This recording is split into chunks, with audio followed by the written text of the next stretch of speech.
Ruszamy.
Włączyłam. Günaydın, dzień dobry. Tutaj tu się chwieje. Tamam. Günaydın, dzień dobry. Tutaj Magda z kanału Kawa po turecku I ja. i Nuri, oczywiście. Witamy się dzisiaj z Wami spoza domu. Jesteśmy w hotelu. Jesteśmy w hotelu w Trabzon. Zaczęły się ferie jesienne i skorzystaliśmy z tego, że Nuri ma wolne od szkoły, bo musimy załatwić tutaj pewną sprawę. Już się pewnie domyślacie, jak jesteście z nami wystarczająco długo na tym kanale, bo już kiedyś coś takiego robiliśmy 3 lata temu. Przyjechaliśmy do Trabzon złożyć wniosek o wizę dla Nuriego. Wiecie, jest taki stereotyp, że no tutaj Turcy sobie szukają dziewczyn z Europy, żeby dostać ten europejski paszport, wizowcy i tak dalej. No słuchajcie, to nie jest wcale takie proste, jak ludzie myślą. Mimo tego, że jesteśmy z Nurim już 8 lat po ślubie, to Nuri cały czas musi mieć wizę, żeby do Polski ze mną pojechać, moją rodzinę odwiedzić. I to nie jest też tak, że tą wizę może sobie po prostu kupić przez internet, czy tam na lotnisku, czy coś takiego, tylko to jest naprawdę żmudne załatwianie spraw, cała teczka dokumentów i daleka podróż, bo musieliśmy do biura wizowego przyjechać do Trabzon, to jest około 600 km od nas. No ale po kolei. Jeżeli będziecie słyszeć jakiś hałas, to Was przepraszam, ale akurat tutaj trwa budowa i jesteśmy blisko też głównej ulicy, więc mogą być jakieś hałasy, przepraszam. Tak sobie pomyślałam, że jak już to załatwiamy, to nagram dla Was taki odcinek, bo często się pytacie o to, jak wygląda załatwianie wizy do Polski dla Turka, więc czemu nie, mogę Wam powiedzieć o naszych doświadczeniach, tylko chciałabym Wam tutaj zaznaczyć, że trochę inne dokumenty będą wymagane w przypadku, jeżeli chcecie zaprosić do Polski jakiegoś znajomego Turka, który nie jest Waszym mężem. My tutaj ubiegamy się o wizę ze względu na małżeństwo z obywatelką Polski, Unii Europejskiej, więc trochę inne dokumenty tutaj są wymagane, na to zawsze zwracajcie uwagę. Ja Wam podam w przypiętym komentarzu link ze spisem oficjalnym dokumentów potrzebnych do różnego rodzaju wiz, więc tam możecie sobie też zerknąć. a ja Wam powiem, co było od nas wymagane. Ale dlaczego w ogóle przyjechaliśmy do Trabzon? Załatwiać tą wizę, a nie gdzieś bliżej nas. Słuchajcie, wizę dla Turka do Polski załatwia się w biurze wizowym w FS Global. No i są te biura w różnych miastach w Turcji, ale nie można też pojechać do jakiegokolwiek z nich, tylko są te biura konkretne, przypisane do miejsca, w którym jesteście zameldowanym. No my jesteśmy teraz zameldowani w Van Erciş, więc mamy do wyboru tylko Trabzon, Gaziantep, Izmir i Stambuł. No to Trabzon, no jednak najbliżej, mimo że to jest 600 km i tak, no to było najbliżej, więc wczoraj cały dzień byliśmy w trasie, przejechaliśmy 600 km, wstawię Wam tutaj mapę, jak nasza trasa wyglądała. No, cały dzień nam zeszło, że już od wczoraj tutaj jesteśmy, żeby móc wszystko od rana załatwić na spokojnie. I słuchajcie, to też nie jest tak, że można do tego biura wizowego tak po prostu z ulicy sobie wejść, tylko trzeba najpierw umówić się na wizytę. I to też nie jest takie łatwe, system nie jest łaskawy. Te terminy wyświetlają się tak naprawdę z dnia na dzień, może maksymalnie tylko z kilkudniowym wyprzedzeniem, więc do ostatniego momentu nie wiedzieliśmy, czy dostaniemy ten termin na dzisiaj.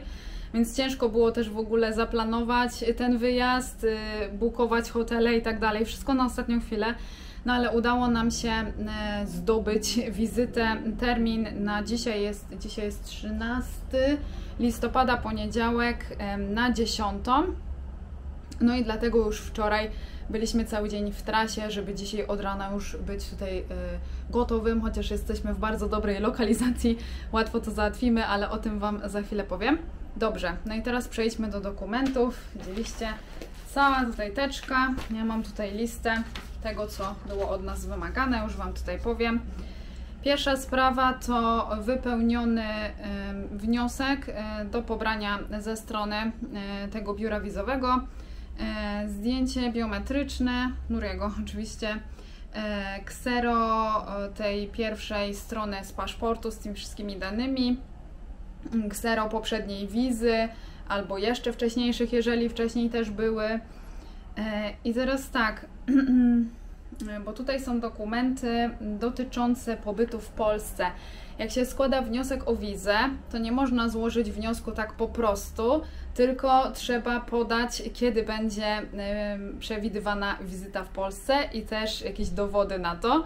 Na przykład muszą być bilety lotnicze do Polski i z powrotem na tą przewidywaną wizytę. I jeżeli ktoś nie ma w planach tak naprawdę w najbliższym czasie jechać, tylko później, no to też tutaj podpowiem, że można po prostu sobie te bilety lotnicze zabukować.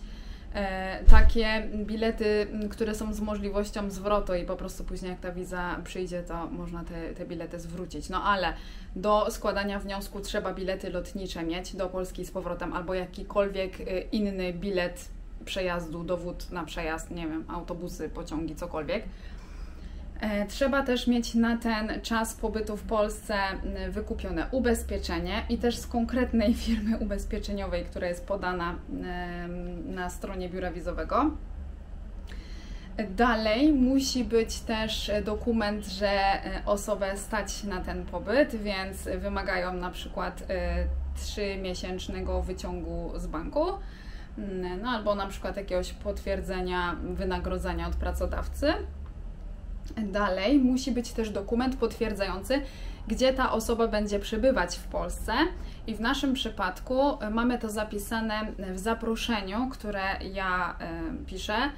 W tym zaproszeniu mówimy o tym, kiedy będzie najbliższa wizyta w Polsce, w jakim celu, na jak długo chcielibyśmy tą wizę dostać, po co nam jest ta wiza. No my zawsze piszemy, że ja mam rodzinę w Polsce i chcemy tą rodzinę regularnie odwiedzać, czy w razie gdyby coś się wydarzyło, żebyśmy mogli pojechać, czy też na święta, na wakacje. No i właśnie w tym zaproszeniu ja zawsze podaję, że Nuri będzie przebywał pod adresem mojego domu rodzinnego, ale wiem, że właśnie jeżeli chcecie zaprosić kogoś znajomego, kto nie jest waszym małżonkiem, no to wtedy takie zaproszenie pisane przez was nie wystarczy. Wtedy, z tego co wiem, to musi być takie oficjalne zaproszenie z urzędu. No ale do końca nie wiem, bo my w ten sposób nigdy nie robiliśmy. Więc u nas wystarczy tylko to zaproszenie pisane przeze mnie.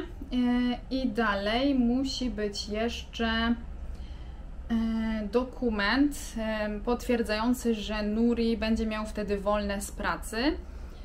No, Nuri akurat jest nauczycielem i zawsze jeździmy do Polski wtedy, kiedy on ma urzędowo wolne, no bo są jakieś, nie wiem, ferie, wakacje, więc wystarczy tutaj tylko napisać, że to się odbywa w ten sposób, ale gdyby pracował gdzieś indziej, to musiałby mieć dokument od pracodawcy, że ma w tym czasie urlop. I co tu jeszcze mamy? Aha, jeszcze są dokumenty do pobrania z eDevlet, z takiego naszego tutaj systemu online. To jest dokument, który pokazuje, gdzie Nuri jest zameldowany, i dokument, który pokazuje, że jesteśmy małżeństwem. No i później są też dokumenty potrzebne ode mnie. Zawsze dajemy ksero mojego paszportu, mojego dowodu osobistego z Polski, mojego aktu urodzenia, aktu ślubu. Mamy też ksero Ailejuzdany, czyli takiego dokumentu, który jest tutaj wydawany przez Urząd Stanu Cywilnego potwierdzający ślub. No i to właściwie tyle. Tak to wygląda. No zobaczcie. No cała po prostu teczka tego. No i teraz Wam zaraz pokażę, gdzie się znajdujemy. To jest akurat duże ułatwienie.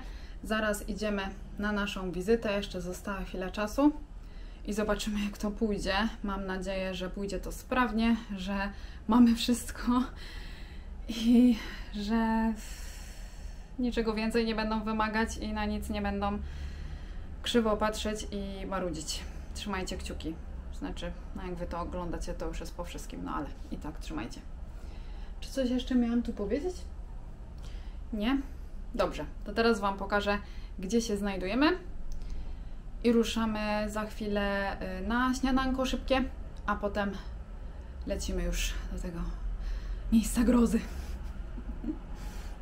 W ogóle pokażę Wam, w jakim fajnym jesteśmy miejscu, żeby było nam jak najłatwiej dzisiaj wszystko załatwić. Szybki room tour. Tutaj łazienka, prysznic, toaleta, umywalka, suszarka. Standardowo. Tutaj nasz pokój. Nuri tam sobie siedzi. Nie chce mi przeszkadzać w nagrywaniu i udaje, że go nie ma. Więc udajmy, że Nuriego tu nie ma. Tutaj zobaczcie, mamy taki obraz z symbolami regionu Morza Czarnego. To jest koszyk do zbierania liści herbaty. I co najważniejsze, zobaczcie. Tutaj jaki mamy widok. Znaczy, no widok niezbyt piękny z tej strony, bo tutaj cały czas trwa budowa parku, ale chcę, żebyście zobaczyli lokalizacyjnie, dosłownie po drugiej stronie ulicy od hotelu jest wybrzeże Morza Czarnego. Tam jest morze. I z tej strony tutaj jest zaparkowane nasze auto. I ten budynek, który widzimy z okna, to jest budynek, w którym będziemy właśnie składać wniosek o wizę. Ojej. Idziemy na śniadanie. Śniadanie jest od razu tutaj naprzeciwko naszego pokoju.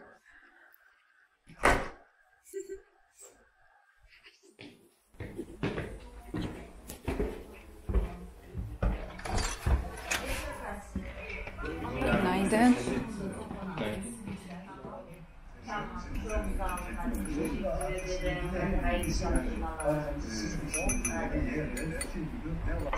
No dobrze, jesteśmy po śniadaniu. Czas naszej wizyty się zbliża, więc powoli schodzimy na dół.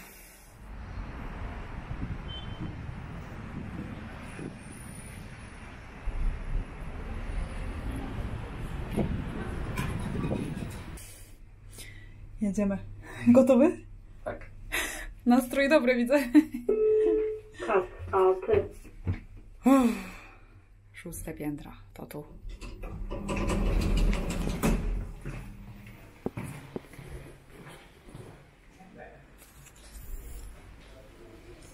3. A, no to za chwilę. A.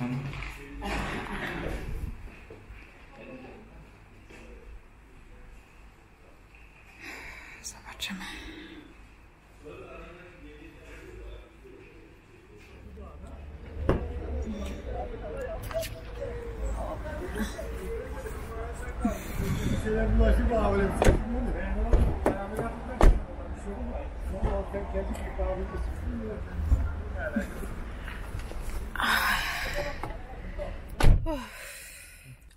Już po wszystkim. Tak, poszło naprawdę bardzo fajnie i szybko dzisiaj. Czekaj. W ten sposób weźmiemy razem tu. Tak. Bo jeszcze zapomniałam coś powiedzieć. O jaką konkretnie wizę się ubiegaliśmy, na jak długo i jaka była opłata w ogóle. To była wiza do krajów Schengen. Do krajów Schengen typu C. Ze względu na małżeństwo z obywatelką Polski Unii Europejskiej. Ubiegamy się o 5 lat, zobaczymy jak to wyjdzie. Za każdym razem o 5 lat składamy wniosek, ale do tej pory dawali na 3 lata. Bo paszport mi się skończył też. No właśnie. Teraz mam nowy paszport, może dostanę na 5. Pierwszą, na jaką się ubiegaliśmy, właśnie dali na 3 lata. Drugą mieliśmy nadzieję, że dadzą na 5 lat, no ale nie dali, bo nie był paszport tak długo ważny. Tak. Teraz jest nowy paszport, więc może w końcu na 5 lat dadzą. Zobaczymy. Nie wiem kiedy będziemy to wiedzieli, na pewno dopiero jak wrócimy do domu, no bo ten paszport musi przyjść kurierem do domu z tą wizą. Wcześniej się tego nie dowiemy, więc jak już będziemy wiedzieli jaki jest wynik, to napiszę Wam przy tym komentarzu i pewnie dam znać na mediach społecznościowych. A jaka opłata? Za samą wizę nie płacimy, ze względu na to, że właśnie to jest ta wiza rodzinna. Ale jest opłata za to, żeby kurier przyniósł ten paszport do domu, żebyśmy nie musieli jechać nigdzie odbierać do Ankary, czy tam do Stambułu, czy gdzie. Tak. I ile to kosztowało? 370. Lir. A, kurier pytasz? Kurier. Kurier 380, jeszcze za usługę 370. Tak, czyli 380 za kuriera, lir, i 370 za usługę tutaj tego biura wizowego. Tak. Że oni te dokumenty przyjmują i oni przesyłają to do ambasady, czy tam do konsula, a my nie musimy tam jechać. Tak to wygląda. No. Także teraz jedziemy dalej, bo na tym nie kończy się nasza wizyta nad Morzem Czarnym. Mamy zaplanowane całe ferie jesienne tutaj. Wiem, że już widzieliście nieraz naszą podróż w te regiony. Jak nie widzieliście, to też wrzucę Wam całą playlistę w przypiętym komentarzu, ale teraz jedziemy w miejsca, w których jeszcze nie byliśmy i będą z tego vlogi, myślę, 2. Ale to już zobaczycie w następnych. Także ruszamy. No i zobaczymy jak to pójdzie. Trzymajcie kciuki, żeby ta wiza przyszła. Damy znać. Tak. A teraz ruszamy, no nie? Ruszamy. Ruszamy. Także do zobaczenia w kolejnym vlogu. No, bywajcie. Görüşürüz.